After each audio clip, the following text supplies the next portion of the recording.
আসসালামু আলাইকুম ভিউয়ার্স, কেমন আছেন আপনারা সবাই? আবার আরেকটি ব্লগ নিয়ে আসলাম। এটাও দাওয়াতের ব্লগ। এটাও ছিল ফেব্রুয়ারিতে দাওয়াত, বাট আমি একটু লেট করে ফেললাম আপলোড করতে। Sorry for that. সো লামি আপুর বাসায় দাওয়াত ছিল, অনেক কিছু করেছিল আপু। দেখতেই পাচ্ছেন, শুরুতেই আমি খাবারের ভিডিও দিয়েই শুরু করি সবসময়, যেহেতু দাওয়াতের ব্লগ, সেই জন্য সুস্বাদু সুস্বাদু খাবার দিয়ে আমি শুরু করি। সো আপু অনেক কিছু করেছিল, রোস্ট ছিল, তার মধ্যে পোলাও ছিল, কাবাব ছিল, সবজি ছিল, তারপরে ডিম ছিল, যা যা দেখালাম আর কি। তারপর গরু মাংস ছিল, এই যে গরু মাংস, তারপরে টমেটোর চাটনি ছিল, তারপরে ছিল হচ্ছে প্রন কারি, তারপরে এটা হচ্ছে ডাল দিয়ে মাংস ছিল। সো অনেক কিছু ছিল, যেটা মানে কি বলবো, পুরা টেবিল জুড়ে খাবার ছিল। সো সবাই আমরা এনজয় করেছি আলহামদুলিল্লাহ।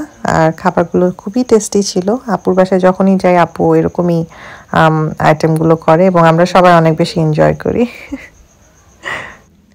আচ্ছা, আমাকে দেখাচ্ছিল খাবার, ও বলতেছিল অনেক মজা হয়েছে, খাবার নিয়ে নেওয়ার কথা, কারণ সবাই খাবার নিচ্ছিল। আমি জাস্ট চট করে একটু ভিডিও করে নিচ্ছিলাম, কারণ সবাই এত সুন্দর করে সেজেগুজে আসছে, সবাইকে অনেক সুন্দর লাগছিল দেখতে আর ভালো লাগছিল।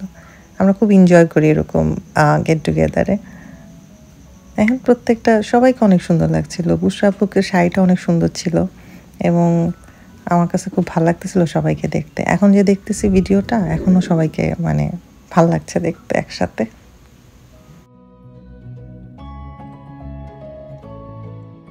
ডিজার্টগুলো খুব কালারফুল ছিল, দেখতেও খুব ভালো লাগছিল, একদম কালারফুল। ফ্রুট কাস্টার্ড ছিল, ক্রিমি ফ্রুট কাস্টার্ড, এটা খুবই মজার ছিল আপুর হাতের। অরেঞ্জ ফ্লেভারটা একটু বেশি ছিল, যার জন্য খুব ভালো লাগছিল খেতে। তারপরে ছিল কেক এবং বুটের হালুয়া। বুটের হালুয়া তো মানে কি বলবো, মুখে দেওয়ার সাথে সাথেই গলে যাচ্ছিল, মানে সবাই বলতেছিল বুটের হালুয়াটা বেস্ট একদম। আর ছিল হচ্ছে পায়েস, পায়েসটাও খুবই মজার ছিল। সত্যি বলতে প্রতিটা ডিজার্টই অনেক মজার ছিল, আমি ইন্ডিভিজুয়ালি বলবো না, প্রতিটাই ট্রাই করছি আমরা, খুবই মজার ছিল। যাই হোক, আমি আর ব্লগটা বড় না করি, এখানেই শেষ করি। কিছু ছবি শেয়ার করব শেষের দিকে। যদি ভালো লেগে থাকে প্লিজ সাবস্ক্রাইব মাই চ্যানেল এবং অবশ্যই একটা লাইক বাটনে ক্লিক করে দিবেন। আবার দেখা হবে নেক্সট কোনো এক ব্লগে। বাই।